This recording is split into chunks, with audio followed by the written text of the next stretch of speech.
Oh, my favorite part. Beer. It's Oh yeah, we have a show to run. Hi.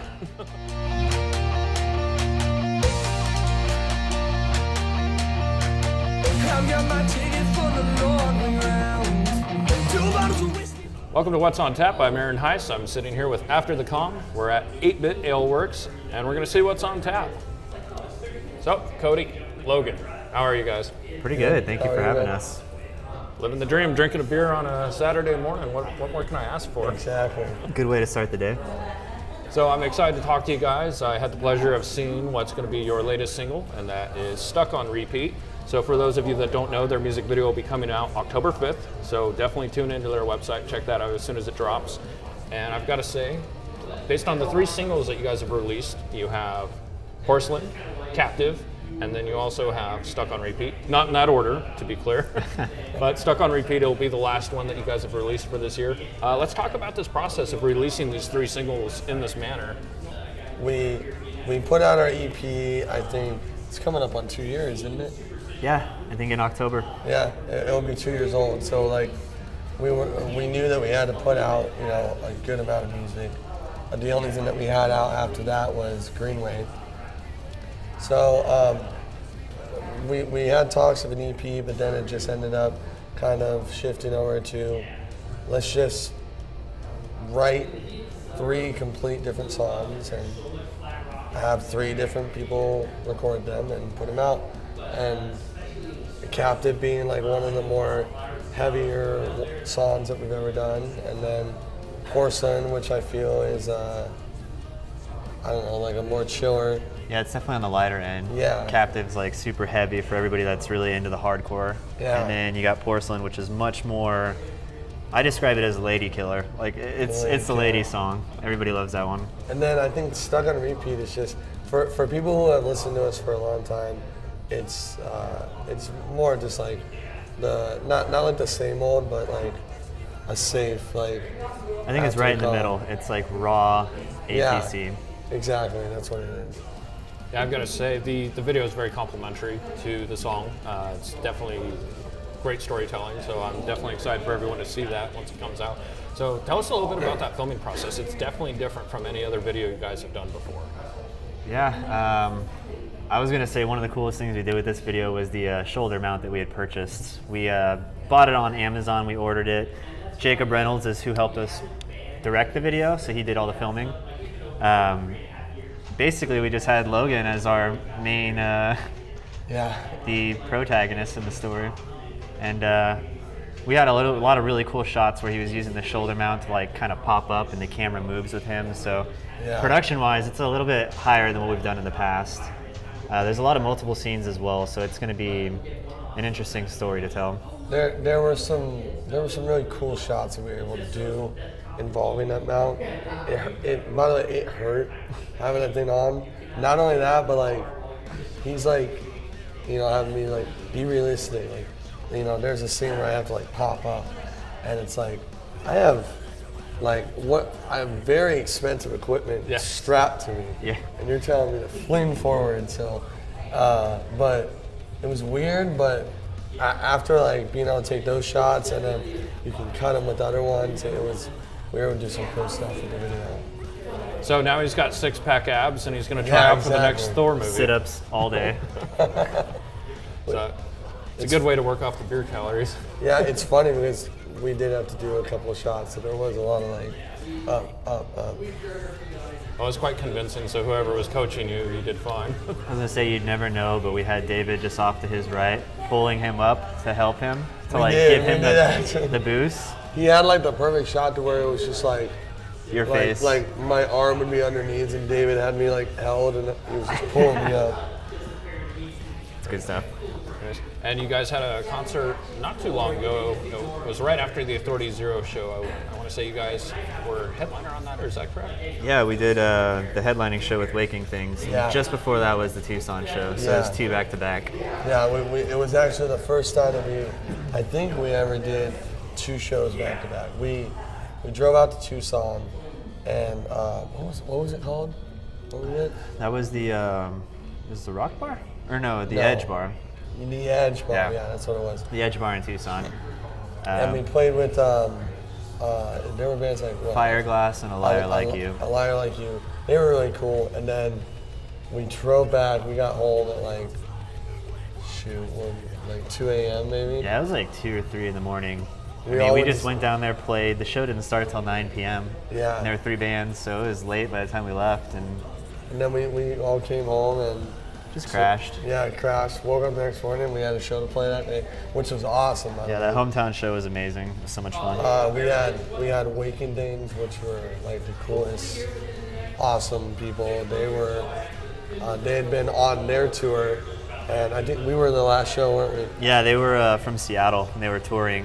They had contacted us, seeing if we wanted to play, and we kind of like took the show over as far as organizing the event, making sure that we could get tickets distributed for the local bands, and just that everything flowed smoothly for them. And they had said it was the best show on their tour, so I'm glad we were able to be a part of that. It was a lot of fun. We really wanted to give them something to remember for Arizona. Good. No, and that's a good thing with band camaraderie, especially if people are traveling out of town and helping each other out, making sure that they're well taken care of. Because anyone who's traveling knows that it's not the easiest thing to be out on the road like that. Yeah, they had actually even told us when we were talking, they had gotten robbed when they were in Oakland, California. Yeah. They had a bad experience out there, but overall they came out on the top, so it was a good tour for them, and we helped them finish it off with a great night. So anybody in Seattle, check out Waking Things. Yes, please. They're awesome. They're amazing people.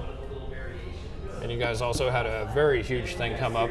So two big shows, actually, in addition to that. You guys not only opened for Authority Zero, but you also were on the Warped Tour ticket. And yeah, both those were great summer shows. So the Authority Zero was the first time we played the Marquee, which is just an awesome venue here in Phoenix. And that was just a great show. Just having their crowd is crazy. Like they're a little bit older than what we're used to playing, but they knew how to get into it. They were really into our music. Yeah.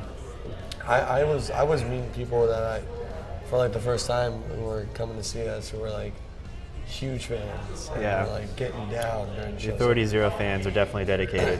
And it was the first time I was ever able to use a barricade. So that was fun too, because I was able to actually like jump down and like get with the crowd. I think the greatest story from that night was that one guy who was just way too smashed. Yeah. Remember he showed up drunk? He was already drunk when he was talking to us prior to our set. Yeah. And then we started playing. Like he was super awesome, super chill, and like it was like the gates had just opened for the show. Like nobody's even playing yet, and he was just like, he's one of those guys who was like, dude, I love you guys, man. You guys are freaking awesome. Hadn't even played yet, and then while we're on stage, we're playing Greenway, and he runs up to the barricade, and he basically just hands the mic to the dude, who just starts belting into it, and he doesn't know the lyrics. Like he's just making it up. He knew for the most part, but it was on time, but it wasn't the right words. But that's so funny because we can look back and we're just like, what the fuck? It was good. And it was a good story. I encourage everybody to, if you know the words to any of our songs, come up and grab the mic. I feel like you always say that, but we've had it happen, so it's awesome when they really get into it. It's rare that I see like. When I notice a lot of people singing our songs, but when I do see it, I get all like, yeah. I get it's like excited. a little rush. Yeah, I get excited. They know the lyrics. Like, they know it, and then I want to let them, sing along with us. It's flattering. It's really cool, especially. I mean, it's one thing to make art, but when other people are out there appreciating it with you, that's a good sign. Yeah, it's a lot of fun. Yeah. So, in addition to that, again, Warped Tour, that was a huge one. Yes. I know you guys were. I wouldn't call it a last minute, but. Knowing that Warped Tour had been announced for a while. Yeah, we actually got that from Reverb Nation. It was, I think, something that we had entered. We just submitted to see if we could play for various dates, and we were accepted for the Phoenix date. So I think they did one band per city. So shout out to Reverb Nation. Thank you again. It was crazy when we found out, but like the whole entire experience was bittersweet because like it was the last Warped Tour. It was your hello and their goodbye. Exactly. It was such a weird feeling, but like at the same time, it was like I remember going through high school, always being like, oh man, one day I want to be on the Warped Tour and go travel around the whole U.S. I remember seeing bands on stage and wishing I could do that. And then Yeah. there we were on the last one. We did it. It was awesome. I at least get to say that here in AZ, I got to get down one time for the work tour, and it was awesome. Beautiful. So, and you guys have one more show coming up. At least this is the one that's announced so far. Mm-hmm. These gentlemen are going to be hosting the Arizona Humane Society benefit show. And let's hear more about that. That one's happening on November 10th, so it's a Saturday. We're playing at Pub Rock. Shout out to Bobby Hendricks and Pub Rock. They were able to give us the venue for the night so we could host the event.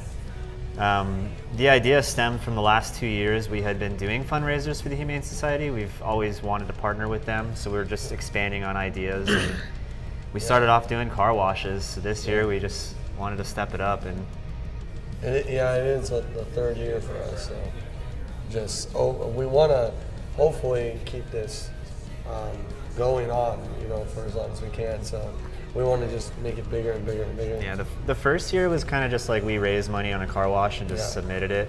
The second year we went into the Humane Society and we filmed a video, we did a tour of the place, and we were trying to put together really something to really show people what their money is going towards.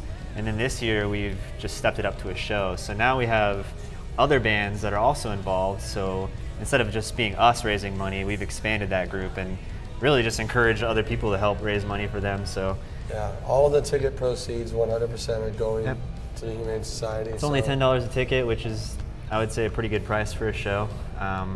You go to a normal local show for $10. This is purchasing it, knowing that you're going to get live music and you're going to help the animals. So exactly. It's really awesome. I think the only thing that we're going to benefit out of is just exposure and merch sales. But other than that, we're really just pushing to raise money. I think the first year we raised more the first year than we did the second year. Yeah. I think we raised about $750.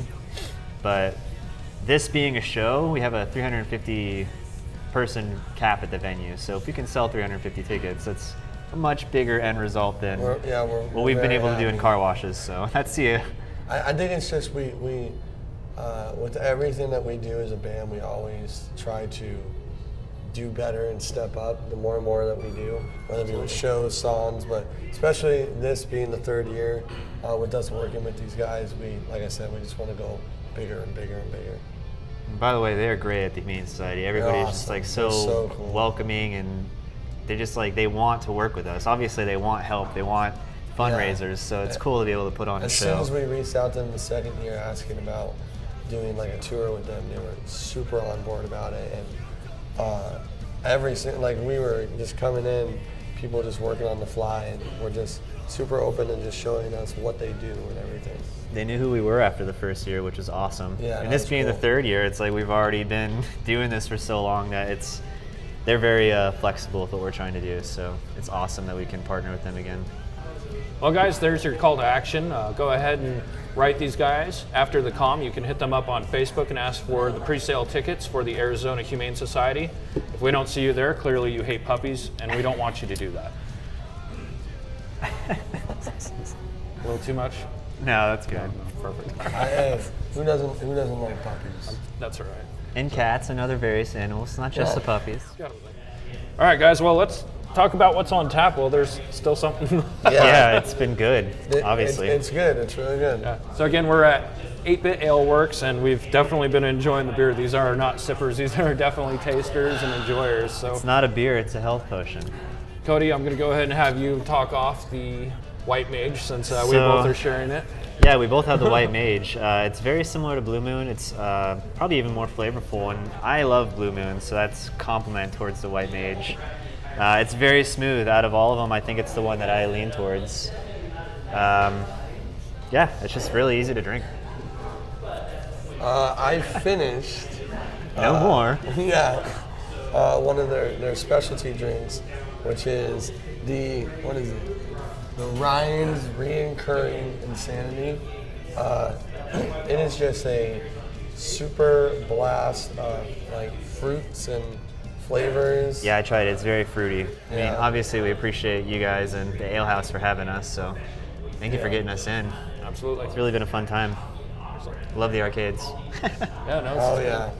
Come down here and play some of your favorite video games or board and card games. Yeah, you just sit up at a table. They've got TVs with Super Nintendos and NES, so come on down and have a beer. So, ladies and gentlemen, after the comm, I want to thank you guys again and cheers. And again, that's what's on tap.